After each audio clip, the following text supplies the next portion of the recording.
Welcome to NYSE TV Live. I'm Caroline Woods. Today is Friday, June 14th, and we're coming to you live from above the trading floor of the New York Stock Exchange. This morning, the Black Legislative Leaders Network will be ringing the opening bell and opening U.S. equity markets. The BLLN is ringing the opening bell in commemoration of Juneteenth and says it's important to use this high-profile platform to highlight the ongoing pursuit of racial and economic justice. Specifically, the organization says this moment serves multiple key purposes. The first, raising awareness, bringing national attention and international attention to Juneteenth, educating a broader audience about its historical importance and the continued relevance of this day in the fight for racial equality and justice. Next, this moment symbolizes progress and representation. The presence of Black state lawmakers at the NYSE underscores the progress made in political representation and the ongoing need for diverse leadership in influential spaces. It highlights their roles as key stakeholders in the legislative process and advocates for their communities. And it promotes economic equity by ringing the opening bell at the global epicenter of financial markets. Black lawmakers can emphasize the critical need for economic equity and investment in Black communities. This can serve as a powerful reminder of the economic disparities that still exist and importance of supporting Black-owned businesses and initiatives aimed at closing the wealth gap. It also encourages corporate responsibility. The BLLN says today's events can serve as a call to action for corporations to take concrete steps toward fostering diversity, equity, and inclusion within their organizations and their business practices. It underscores the role of the private sector in driving social change. And finally, the BLLN says it's celebrating achievements and inspiring future generations. It's acknowledging the strides made in the struggle for civil rights. It also serves as an inspiration for future generations to continue advocating for justice and equality. But the BLLN's mission stretches far beyond the walls of this iconic institution. The organization, which is comprised of African-American leaders elected to serve in state legislatures across the U.S., is really dedicated to addressing unique challenges in communities across the country in an effort to create transformational, long-lasting change through advocacy and legislative work. Here are some ways the BLLN is accomplishing this. First, when it comes to empowering Black leaders, the organization believes in harnessing their potential to become a force for change, amplifying their voices, and facilitating their influence. Through its eagerness to share knowledge and resources, it's working to build a powerful and effective network of Black state legislative leaders working in harmony to enact positive changes within their communities and beyond. The BLLN is also attempting to create a legacy of advocacy by fostering the next generation of leaders. In doing this, it's paving the way for a brighter tomorrow. Through the organization's support system, the BLLN aims to propel leaders to make a noticeable impact on policies and decisions that shape the lives of constituents across the U.S. Black leadership is also helping the ways people invest. Our Judy Shaw recently spoke with Harold Butler, the head of Citi's Diverse Financial Institutions Group, about why the group was created. Take a listen. The Diverse Financial Institutions Group was created as part of our overall commitment to help reduce the racial wealth gap. So after George Floyd, the murder of George Floyd, and when many firms made commitments to the street to do their part, Citi made ours, and it was important, it remains important today, but what was key about our commitment is that we knew it didn't just stop at a set of aspirational goals. It needed to go further, and so DFIG is what we refer to it as affectionately, was created to be the execution arm, if you will, of a set of goals that help Citi fulfill its commitment to the street, right? And to engage and lead the way with other financial institutions, to be a catalyst for customers and how they would engage the space, but moreover, to be able to support minority, diverse broker-dealers and banks. So that's sort of how we touch and fulfilled some of our commitments is through financial institutions. That's what my group does. All right, so tell me, Harold, why is it important for firms like Citi to support MDIs? Yeah, it's a great question. And I think fundamentally at the heart of it, it's all about data, right? So if you just take a step back and you think about the data element of it, right? It's good to have a great strategy that does good and feels good, but we'll take Black communities, for example, using them as an example. There's still 46, 47% of Black households that remain underbanked or non-banked, right? So if you just think about the sheer economic power of that on the number side, and you think about the best way to address that, large banks like Citi and regional banks should all be looking at it from multiple lenses and then using MDIs as a catalyst to drive change, right? And at the same time, be able to do things to drive value, right? So their shareholders and things that can drive and put the value right back into the communities through the financial institutions themselves, right? So that's kind of the way we look at it a little bit, is to use the banks, the MDI community to help empower and enrich their ability to drive solutions to the communities they serve. That was Harold Butler of Citi. Now, in just a moment, we'll take you to the boardroom where Tennessee House of Representatives Minority Leader and BLLN Chairwoman Karen Camper will deliver remarks before Tara Jejic presents her with an NYSE medallion. After that, Camper and today's key attendees will make their way down to the NYSE trading floor to sign the Distinguished Guest Book. The Distinguished Guest Book represents a ceremonial act that symbolizes the importance of the exchange and those associated with it. And it indicates the individual or organization's significance in the financial community and their contributions to finance and business. Notable individuals to sign that guest book range from key government officials like former U.S. Secretary of State Condoleezza Rice to iconic athletes like Muhammad Ali and Michael Jordan. Now, Camper and members of the BLLN team will then make their way up to the podium at 9:30 a.m. Eastern Time and ring the opening bell. I'll be speaking with Leader Camper later in today's session about the significance of all of this and some of the biggest initiatives for the rest of 2024. But let's go to the boardroom right now and we'll hear from Tara Jejic. Welcome to the New York Stock Exchange. For those of you I did not have the opportunity to meet personally, I'm Tara Jejic. I head the U.S. listings for the New York Stock Exchange. It is our privilege to welcome Black Legislative Leaders Network to the NYSE to ring the opening bell this morning in honor of the occasion of Juneteenth. So you do tremendous work. You have 700 members from 47 states, the District of Columbia, and the Virgin Islands.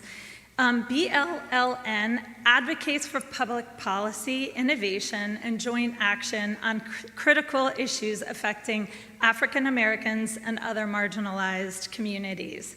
You provide a unique opportunity and a community, a network, a support network, a mentorship network, and that community is really important and important to the New York Stock Exchange as well. So we're here today not just to commemorate the upcoming Juneteenth holiday, but we're also here to highlight a historic number of African American elected leaders within America's state houses.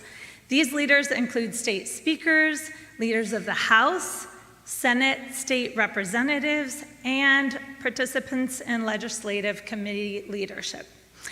We're also here to emphasize the need for increased participation and investment in Black-owned businesses and economic initiatives while promoting ongoing efforts for racial equality and economic justice. So welcome here today. It is a privilege to spend this time with you. Quick show of hands for those who have not been to the NYSE before. Wow, okay, great.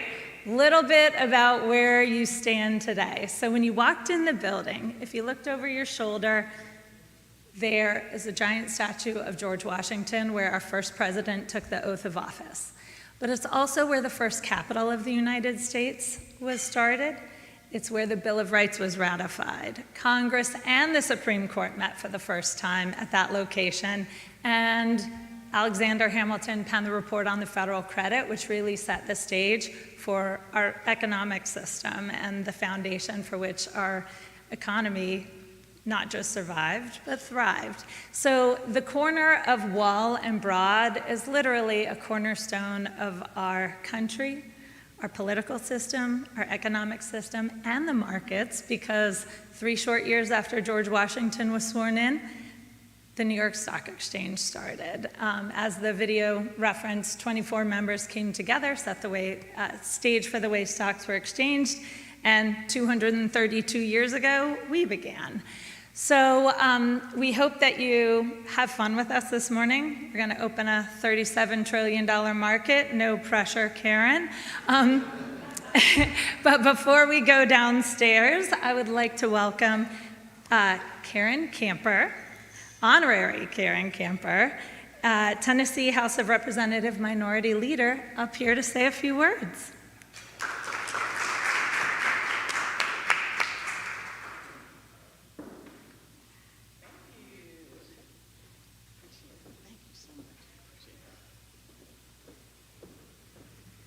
Well, good morning, everyone. Good morning.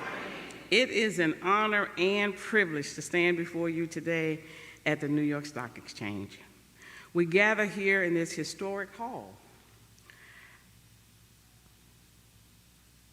As we're gathered here in this historic hall, we're reminded about the incredible power and responsibility that financial markets hold in shaping our society and economy. Let me start by thanking the New York Stock Exchange for having us here today, and a special thanks to Mr. Rob Eskridge for coordinating this and inviting us. We're honored to be here.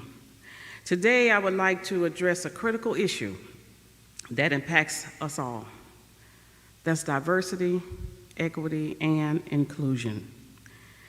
In the current climate where DEI initiatives face legal and societal challenges, it is important that we reaffirm our commitment to these principles. The New York Stock Exchange has long been a beacon of opportunity where businesses and investors come together to build a brighter future. However, for too long, that future has not been equitable. It has not been accessible to all. We must ensure that our markets reflect the rich diversity that our nation provides and give equitable opportunity to everyone, regardless of their background, regardless of their gender, regardless of their race.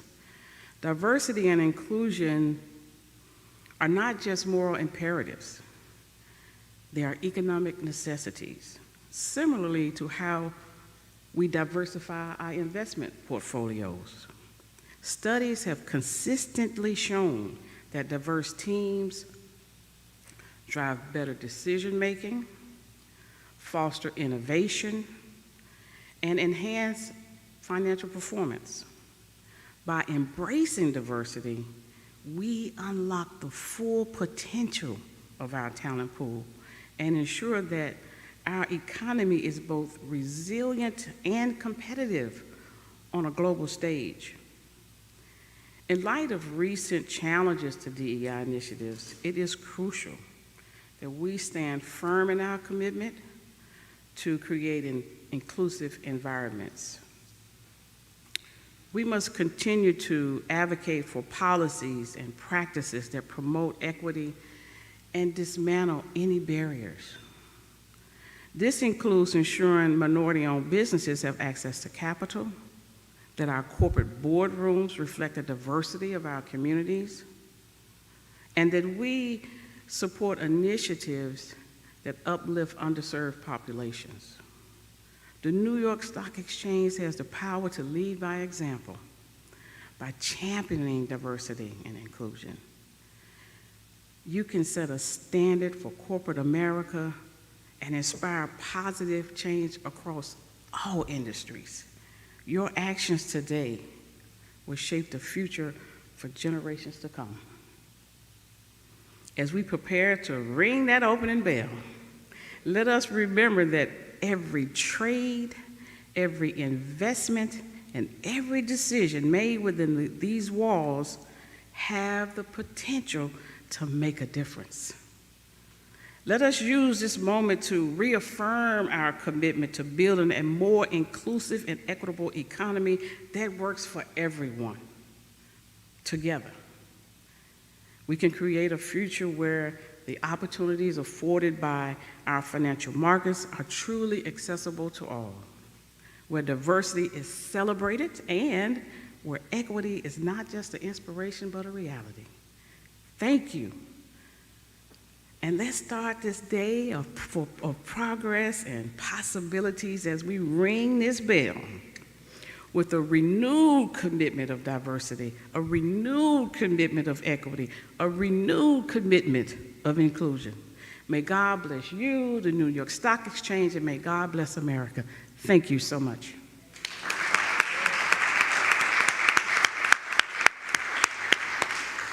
have a gift for you. So, in 232 years, we've built a few traditions, one of which is to gift our bell ringer with a medallion.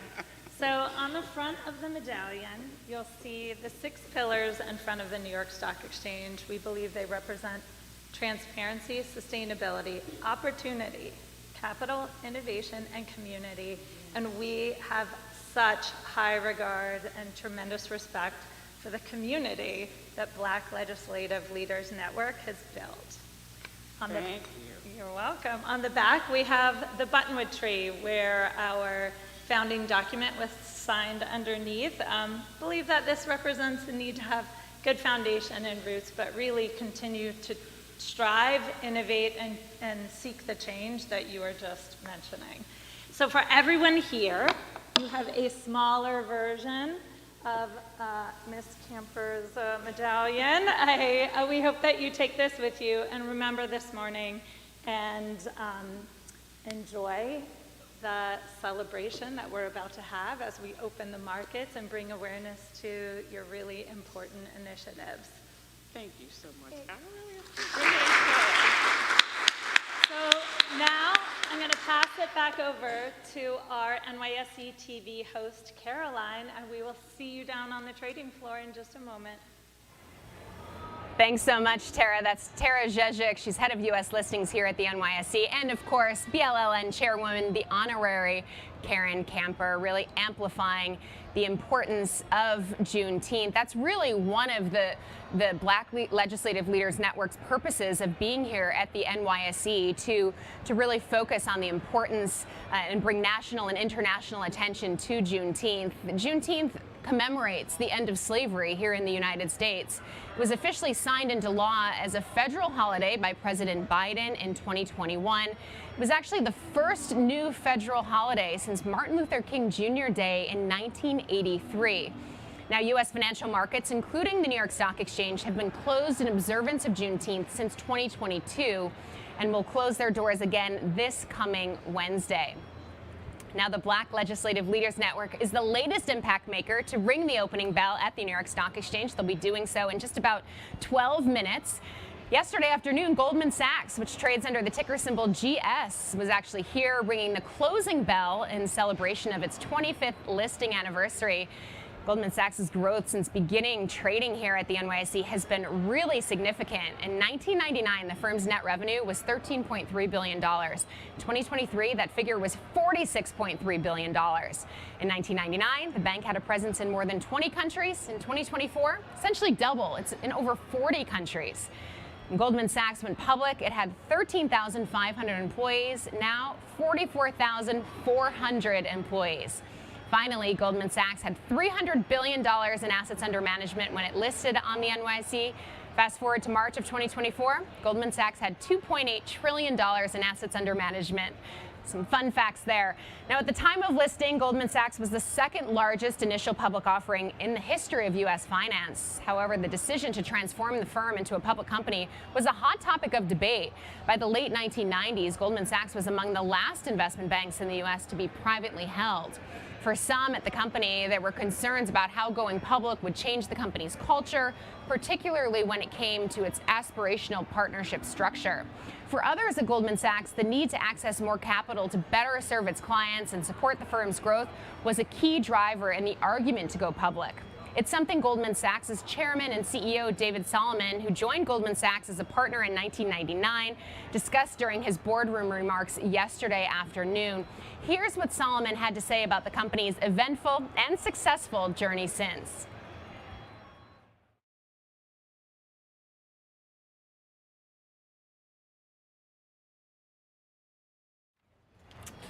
All right, Solomon, who rang the closing bell and closed U.S. equity markets yesterday, was joined by a plethora of current and former Goldman Sachs executives, including his predecessor, Lloyd Blankfein, who served as the company's chairman and CEO from 2006 to 2018, and his predecessor, Hank Paulson, who served as Goldman Sachs' chairman and CEO from 1999 to 2006, and was the man in charge when Goldman Sachs went public.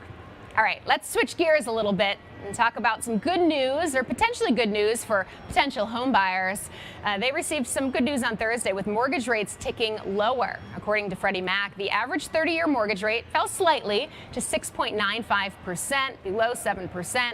Meanwhile, the average 15-year mortgage rate fell below 6.2% for the first time in 2 months.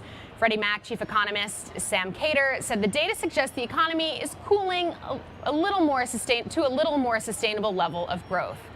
Now, to help I just want to give you a heads up. I'm looking here. We see Tara and honorary leader Camper walking to the floor. You can see them doing that right now. So we are eventually going to make our way to the floor as well, and we'll talk to leader Camper. But let's focus on that homebuyer news that I was talking about to help potential homebuyers navigate this ever-changing market. The ICE Mortgage Monitor provides a view of the current mortgage market. Andy Walden, Vice President of Enterprise Research Strategy at ICE, takes a closer look at the latest data. Check it out. This is Andy Walden from ICE Research and Analysis with your latest mortgage and housing market update.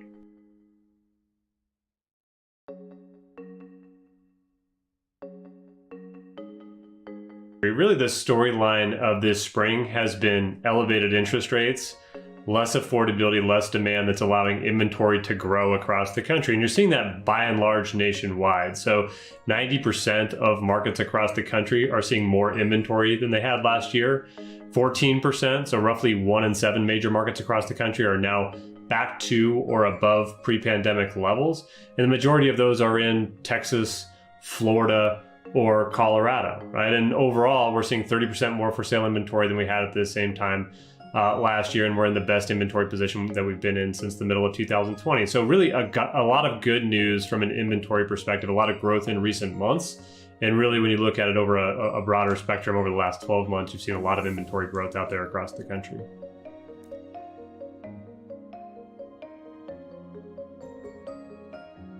Well, it was really good news across the board. Mortgage delinquency rates improved, and not only did they improve, they fell to their second lowest mark in the 20 plus years that we've been reporting on that data. So overall delinquency rates remain extremely low. 90 plus day delinquency rates hit their lowest level in 18 plus years out there in the market. So very little serious delinquency, and that's carrying forward into foreclosure activity as well. So not only are 70% of those serious delinquencies still in some form of loss mitigation, forbearance, bankruptcy, or otherwise, but very few of those loans, because of that, are rolling into foreclosure. So foreclosure start rates remain 30% below pre-pandemic levels. Active foreclosure inventory in the month of April hit its lowest level since January 2022, immediately after the COVID-related foreclosure moratorium expired. And when you look at the outflow there, foreclosure sales, it's half of pre-pandemic levels.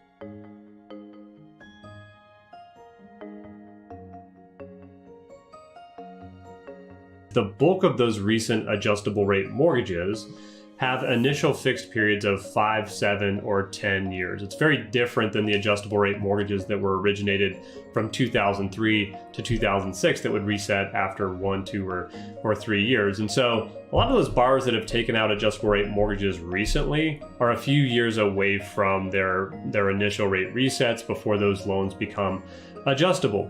But what we did find was, if we look back 12 months and analyzed how many borrowers have seen their interest rates reset higher that are in legacy adjustable rate mortgages, there are about 830,000 borrowers that have actually seen their interest rates reset higher.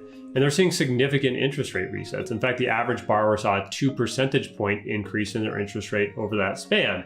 What we also found is that it's primarily impacting borrowers that took out their adjustable rate mortgages 15 years ago or more. So those that took out ARMs in 2008 or prior.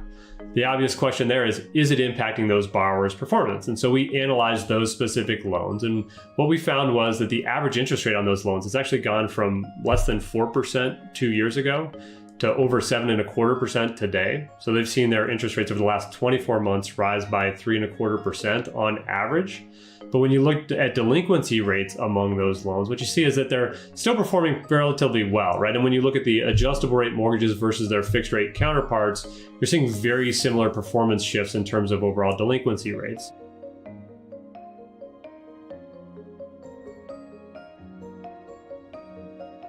We're talking nearly $17 trillion in equity that existing mortgage holders have. Among that is $11 trillion of what we call tappable equity, or equity that could be withdrawn from their home while still keeping a relatively safe 20% equity cushion. That's also an all-time high. So when we look at it from a borrowing perspective, borrowers have more equity to borrow against than they've had at any point in history. And then when you look at it from a second lien lending perspective, cash out refinancers or second lien home equity loan or second lien home equity line of credit lenders have the largest addressable market we've ever seen in U.S. history as well. All right, we're on the trading floor now.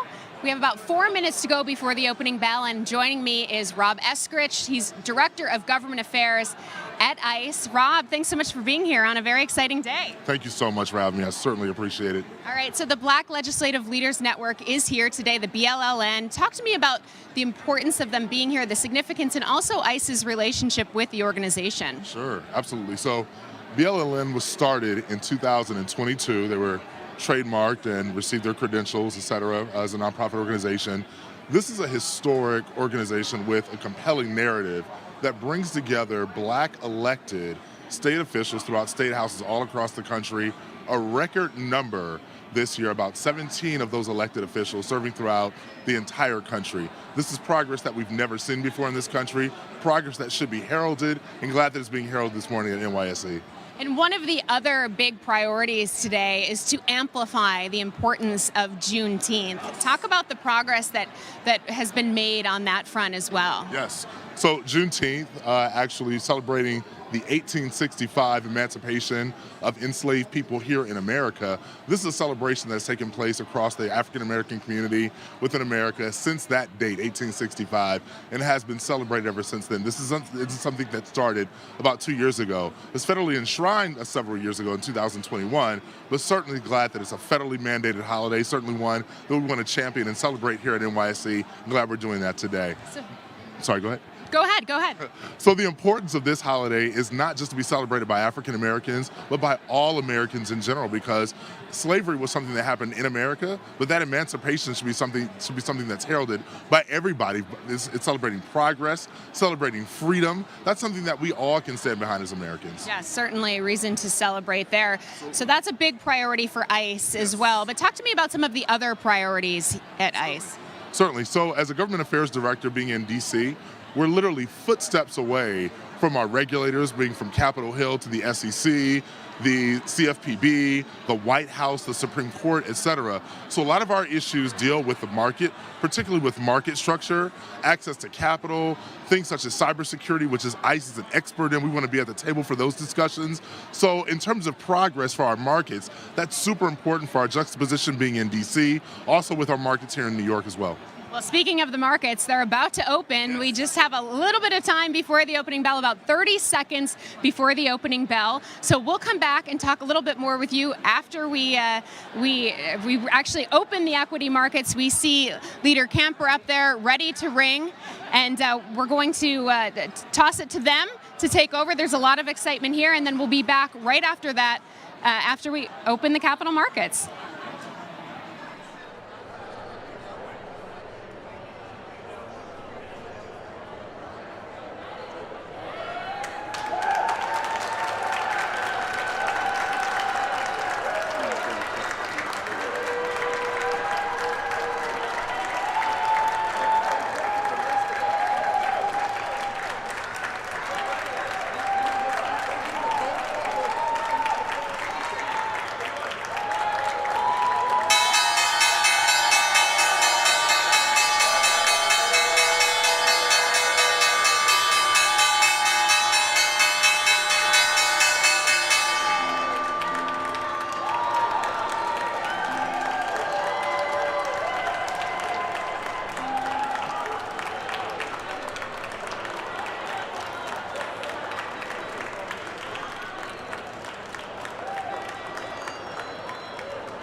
right, there you have it. The markets are open. Seeing a little bit of red on the screen to kick things off, and it's been a pretty positive week with the major averages near record highs despite these red arrows. I'm back here with Rob Eskridge. Want to continue talking with him because you're our advocate in D.C. So I'm curious, who are some of the elected officials that you speak to really make sure those priorities that you were talking about, that you can make some progress on that front? Absolutely. So as I mentioned before, we're literally footsteps from a lot of these offices of our regulators. So we take a very nonpartisan and a bipartisan approach to the regulators and members of Congress that we talk to. So we're talking about those committees that have jurisdiction over our businesses, particularly House Financial Services Committee, the Senate Banking Committee, the CFPB, the SEC, the White House, the Supreme Court, et cetera. We're always engaging with those individuals, not looking at any particular party, because we believe that good ideas come out of all the parties that are represented in D.C. All good for our business here at ICE. So we want to make sure that we're engaging on every level with each party, with all those members that are willing to engage with us as well. So a lot of people to engage with. You're a former Capitol Hill staffer, a former assistant state attorney general. Wanted to make sure I got that right. Just talk to me about the importance of having all of those relationships, really. It's super important. I can't emphasize it enough. You don't want to be on the back end of a regulation once it comes out to try to comply with it. You want to get ahead of it, have a relationship with those regulators and those individuals that have oversight over your business to make sure that you're engaging with them, to know that your ideas are at the table when they're actually formulating these ideas of legislation and proposals and regulations that are coming out. So we want to make sure that we're at the table, our voice is being heard, we're friends with these individuals, making sure that all along we're helping our business as much as we can, staying compliant with the rules that are in place. All right, can't talk about D.C. without thinking about the upcoming election. I'm curious, what impact could that have on ICE and the NYSE? Absolutely. So I will say this. I am truly convinced that ICE is prepared for whatever changes may come post-election. And I know two things for certain. I can't prognosticate on the outcome of the election, but two things for certain. There's going to be an election, and there's going to be some changes. I am truly convinced that ICE is prepared for those changes that may come down the pike. We're ready and willing to stand to be in better relationship with those individuals that may be coming to Capitol Hill, starting those relationships so they can understand our issues as we're at the table, to formulate those policies, regulations, and pieces of legislation that will go forward and be codified into law. Rob, we really appreciate your insights and your expertise. Thanks so much. Thank you so much for having me. I appreciate it. All right. That was Rob Eskridge. He's Director of Government Affairs here at ICE. All right, switching gears a little bit, just taking a quick look at the markets. We are seeing a little bit of weakness right now. The Dow is down about 163 points. The S&P is off about 0.4%. The Russell, we'd seen a lot of small cap outperformance earlier this week. It's off about 1% right now. But as I said, we have an S&P that's still trading near record highs. And this week, we received a heavy dose of economic data, mostly about inflation. We had Consumer Price Index, which is a really key read right now. We had the Producer Price Index at the wholesale level, and plenty of headlines from Fed Chair Jerome Powell after the central bank's latest policy decision. They decided, of course, to keep rates on hold. NYSE senior market strategist Michael Ranking broke down all of this week's biggest headlines in the latest edition of NYSE Briefs. Take a look. Hi, everybody. I'm Michael Ranking, coming to you straight from the trading floor of the New York Stock Exchange with your weekly brief. So it's been a really busy week since I last left you, with some real key economic data, a Fed rate decision, which has been driving quite a bit of volatility in Treasury markets, and then a trifecta of AI catalysts, which is continuing to drive some upside in that trade. Now, last Friday's employment report came in well ahead of expectations, with 272,000 jobs added to the economy. The wages data also came in pretty hot, which drove Treasury yields up over 10 basis points, reversing about half of last week's move lower. Now, it wasn't all roses within that employment report. We did see the unemployment rate hit 4% for the first time in over 2 years, as that household survey wasn't painting quite as an optimistic picture as the establishment survey. Now, this week it was a pretty quiet start to the week ahead of the major catalyst on Wednesday. The CPI report yesterday morning came in a tenth better than expectations. That drove equity markets and treasuries sharply higher, with the latter reversing all of the post-jobs move higher. Now, as we went into the FOMC rate decision in the afternoon, markets were holding those gains, and as widely expected, the Federal Reserve left rates unchanged for the 7th consecutive meeting. However, there were some hawkish undertones within the summary of economic projections, as Fed officials only projected 1 rate cut by the end of this year, down from 3 previously. Now, that being said, I would highlight that there is a pretty wide divide on the committee, and those rate cuts had really just been pushed out to the 2025 and 2026 timeframe. Now, in his press conference, Chair Powell did downplay the importance of the dots, as he typically does, and he delivered a pretty consistent message, highlighting that he believes policy rates are currently restrictive. He continued to look for improvement in inflation in the back half of the year, driven by some shelter, as some of those metrics play some catch up with the current rental markets. And he did acknowledge that yesterday's inflation data was better than expected, but pointed out that this was only one report and it was a little too early to get excited. Broadly speaking, there wasn't really much of a shift in the Fed's higher for longer data-dependent policy stance. Now, we did see Treasury yields, kind of creep up higher throughout yesterday's press conference, but we are moving lower yet again this morning after PPI came in better than expected, and we saw initial and continuing jobless claims both moving higher. And one has to wonder, if we had seen this week's economic data last week, whether that SEP would have looked a little bit different. Now, from an equity market perspective, right, it's much the same, right? The S&P 500 continues to hit new all-time highs, with tech, driving much of those gains, as the, kind of the AI catalysts this week are driving significant upside in Apple, Oracle, Broadcom, which are all up over 10% this week. NVIDIA also continues to move higher, following its split. But other areas of the market are continuing to struggle to kind of keep pace with that tech trade. Now, as we've been pointing out, markets have become hypersensitive to economic data. On that front, we have retail sales, industrial production, and then flash PMIs at the end of next week. And then we also have multiple central bank rate decisions, including the BOJ this evening, with the central bank, with growing speculation that the central bank could begin to pare back bond purchases.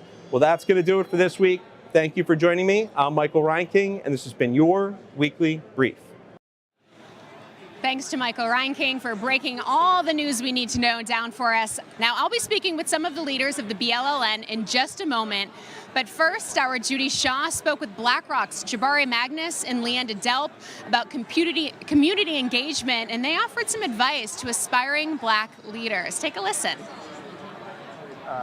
The community, like within BlackRock, through our Black Professional Network, that has extensions throughout the entire BlackRock platform, which we know is one of the largest in the world. In addition to that, personally, I take time to spend in my local community as well through an organization known as Project Transition, where we actually, tap into the youth to figure out pathways for them to transition to their dreams. Mm-hmm. So now, Leanda, tell me, how do you celebrate or commemorate Black History Month in your own life? Do you know what? I probably don't do enough, but I do a lot of small things, especially with my children. I'm always sharing with them the stories. I have teenage and school-age children, and I share it with my community of friends and really try to represent and support our community. Jabari mentioned the really robust network that we have at BlackRock. There's a very informal network as well, an informal community. And so what you find is that people will reach out, and I make myself available to engage, to give support, to give mentorship, or just to share a major accomplishment, promotions, new wins in our client businesses. All of those types of things really help to reinforce the community, and I think that's all part of it. Mm-hmm. Now, Jabari, tell me, what advice would you give to aspiring Black leaders in their professional journeys? I think that there's a few things that we need to make sure that we key in on, but the number one thing is to strive for excellence, right? To strive for what your expertise is, and to tap into that and be second to none at it, because that not only provides yourself with the accomplishment, but also shows others what can be accomplished. And Leanda, how about you? What's your advice? I think those are great points. I would add, just play the long game. Think about your career as a long period of time, And so persevere, bring out all that resilience that's within us as a people. We've gone through a lot. Don't let, minor setbacks derail you. Just keep focused on delivering excellent work, and it will pay off. There will be opportunities, and people see you shine. And you will have the pride of having delivered in an incredible way throughout your career. All right, joining me now is the Minority Leader of the Tennessee House of Representatives and Chairwoman of the Black Legislative Leaders Network, Karen Camper. Karen, thanks so much for being here. Good morning. Thank you so much for having us here. All right, we got to start with the fact that you were just up on the bell podium. You were up on the podium up there. You were just ringing the opening bell. Tell us about that, the significance of it. I know it was your first time actually up there. Yeah, it was my first time up there, but it was really exhilarating. Your heart get to going. It's like, is this real? Is this live? But it's a true testament to how far we've come in this country. It is a true testament to the belief that I have going forward with the New York Stock Exchange and what they're trying to do to make a difference. This is a great day for America, for the people of America. I'm just glad to be a part of it. Well, talking about how far you've come, I know one of the big goals of today is to highlight the importance of Juneteenth. And I want to talk to you about that, because talk to me about the significance of that, how far you've come, and really what's next. Well, thank you for that question. In 2021, the president made it a national holiday. But those of us like myself, during my time in the military, we've always celebrated this day because of the significance it was for African Americans in this country.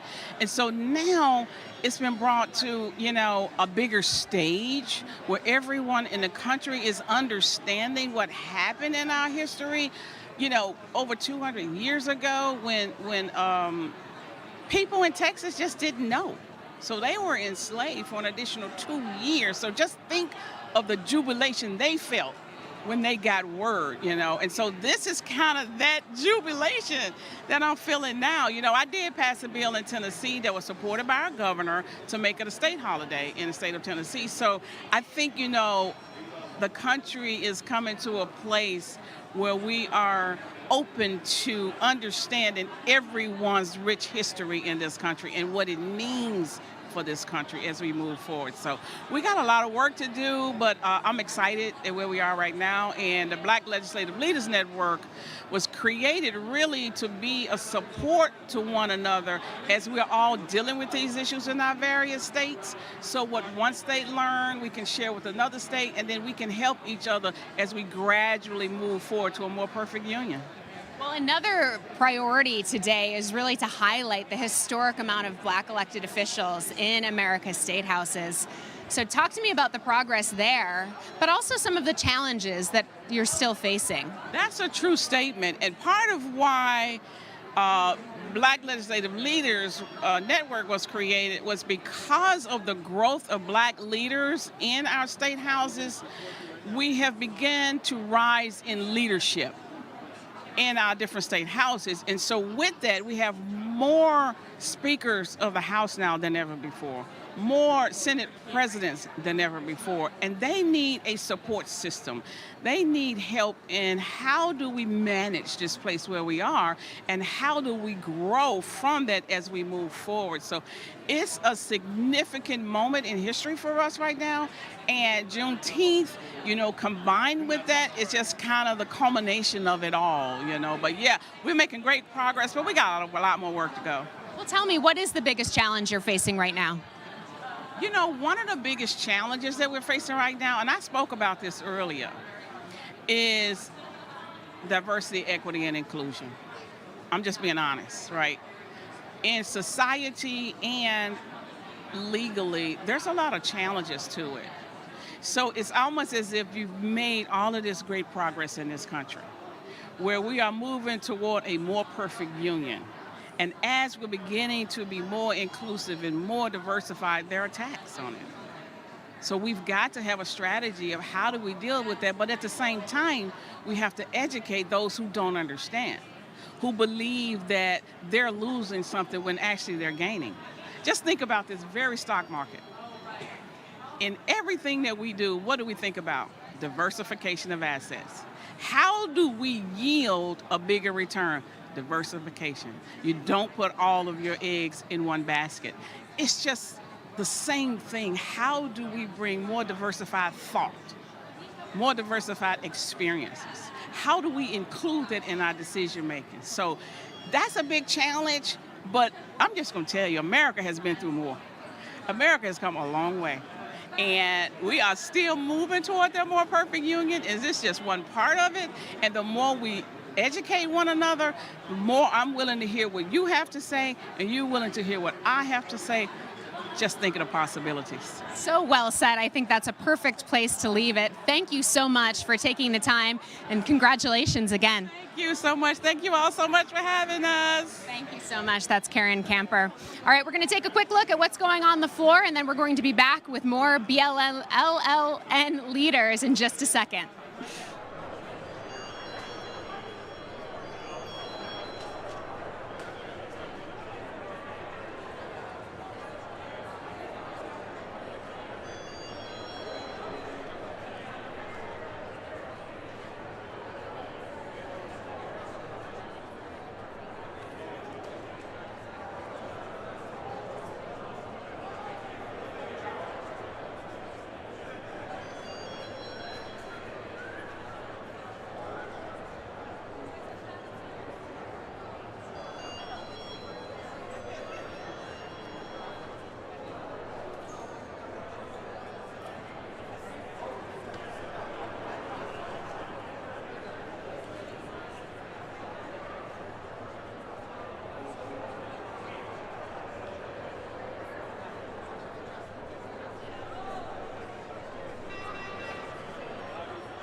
All right, we are back, and I'm here with Candy Munden King. She's a delegate, Virginia House of Delegates. Candy, thanks so much for being here on this very exciting day. Thank you so much for having me. It was so exciting to be up there to ring the bell. Yeah, I'm curious. This was your first time doing it. My first time here. What was the significance of it, especially being here for such an important cause?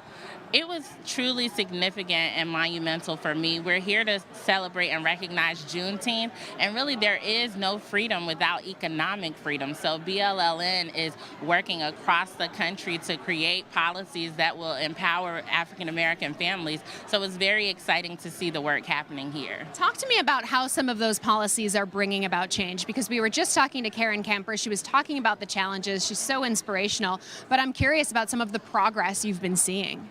A lot of the progress we're seeing is around entrepreneurship and creating policies that support Black entrepreneurships and Black people building businesses across the country. With BLLN, we see so much cohesion. We have such great mentoring as a young legislator, someone who's newly elected, to have people like Leader Camper showing us the way with creating policies that will create more Black businesses, more Black homeowners. We've seen some progress, but to be honest, the pandemic hit Black families especially hard. And so we're here to just move forward with policies that will enhance economic security. And you're also really focused on the future generations of leaders. So tell us what you're doing there to really inspire the next generation. Right. Black Legislative Leaders Network was created to encourage people to run for office. We know that diversity brings new solutions to problems that we've been struggling with the housing crisis, with discrimination, with all of these things. BLLN is providing mentorship. We're providing opportunities for learning and growth and showing people not just how to run for office, but how to be successful. And we've seen that growth across the country with leaders of state house houses now increasingly being members of the Black community. And so we're really excited about what the future holds across the country for state level leaders. Candy Munden King, thank you so much for the work that you do. Thank you so much for joining us today. Thank you. Thank you so much for having me. All right, we're going to hear for a quick word from the NYSE, and we'll be back with more BLLN leaders in just a moment.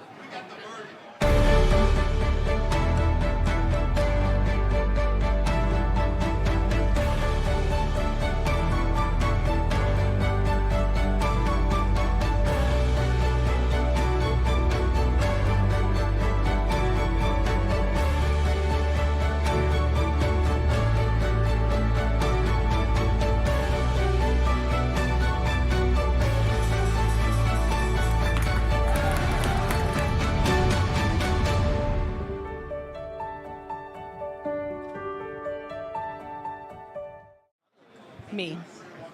All right, joining me now is Georgia State Senator Tanya Anderson. Tanya, thanks so much for being here. Big day. Thank you for having me. It is such an exciting day. All right, so I'm curious about what you're doing. We've talked to some other BLLN leaders about really inspiring the next generation of future lawmakers, but also what the progress that they're making with current right now. But what are you doing specifically for Black women to get more women, not just in government, but in corporate leadership, in nonprofit organizations? So as the national president for Black elected legislative women, I am bringing together the trifecta, is what I call it, of Black legislative women, over 380 members throughout our 34 of the 50 states. And I'm bringing together Black legislative women with Black executive women who are some senior executive vice presidents of some of the organizations that are listed in this exchange today. Bringing those executive leaders together with Black women lobbyists as well at our annual conference so that we can talk about how to create policy around economic equity, around health equity, and around education equity. What are some of the biggest challenges that you're facing, especially women, Black women, and what are you doing with your platforms to really enact some progress and some change on that front?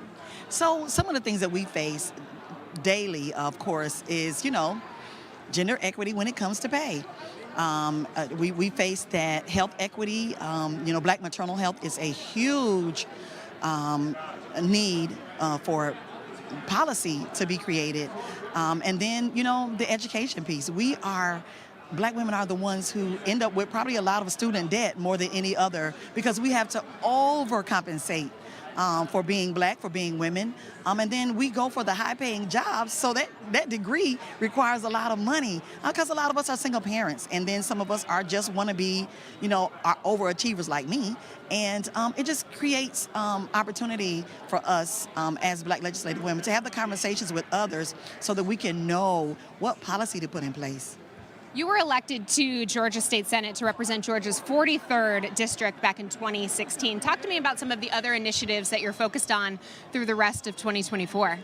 So I'll tell you, I started out as a city councilwoman, was elected mayor, state rep, and now state senator, my so far favorite place to serve. And so working on a criminal justice reform is one of my and it is bipartisan support. I am so proud to say that I do have the bipartisan support in my chamber and just the well-respected colleagues that I have so that policy can be created around equity and justice and giving people another chance, because we say a second chance, but a lot of that is a chance after a chance because all of us have had that second chance and we moved on to the third and fourth. But just working on opportunities to give people the ability to live a life. You weren't lying when you said you're an overachiever with all of those credentials. All right, we're going to be wrapping up the show, so I want to give you a chance to really leave the audience with the final word, especially as we approach Juneteenth, given the significance. What is the point that you really want to home in on? I want us to celebrate Juneteenth and the meaning of Juneteenth, but we also want our friends and colleagues and allies to speak up and speak out against that which has enslaved people, not just as slavery, but just as any other economic injustice or education injustice or healthcare injustice. Let's speak up and speak out about that so we can celebrate Juneteenth, not just on June 19th, but every day. Tanya, thank you so much. Really appreciate you joining us today. Thank you for having me. This is an exciting moment. It certainly is. All right, that's going to do it. Thank you all for joining us here on NYSE TV Live. I'm Caroline Woods. Have a great day, everyone. Iconic brands speak for themselves. The strongest brands stand the test of time. We are so excited to welcome you to our community. Today is all about you. We've never lost sight of what we're trying to do and deliver that mission. Going through this experience with my partners and my families has been unbelievable. We imagined something that didn't exist yet, and we believed that we could do it. You're going to look back on this accomplishment as one of the finest you've ever done. I want you to know that the best is yet to come.